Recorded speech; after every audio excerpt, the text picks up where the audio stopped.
আসসালামু আলাইকুম। একটা নতুন ডিসকভার 125 গাড়ি রিভিউ নিয়ে আসলাম। নতুন বলতে একেবারেই নতুন গাড়ি। এই হচ্ছে ট্যাঙ্কি, এই যে ইঞ্জিন, স্টিকারটা এখনো যায় নাই।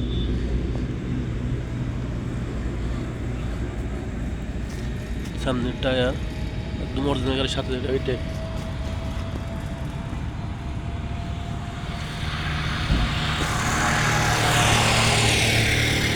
এটা হচ্ছে রাইট সাইড।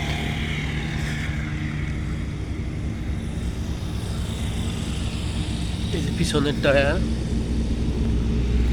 গাড়ি পল্লী বিদ্যুতের এক অফিসারের গাড়ি, উনি ঢাকাতে চাকরি করে দেখে ঢাকা পল্লী বিদ্যুৎ লেখছে, কিন্তু গাড়ি টাঙ্গাইল শোরুমের গাড়ি। ভদ্রলোকের বাসাও টাঙ্গাইলে। এই ফুল ওভারলুক, চাবি দুইটাই আছে।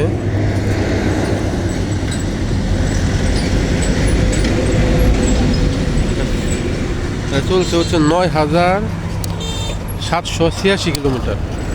এটাই জেনুইন, কোনো মিটার ট্যাম্পারিং বা কোনো কমানো এসব কিচ্ছু না, এটাই জেনুইন। এই যে সাউন্ড,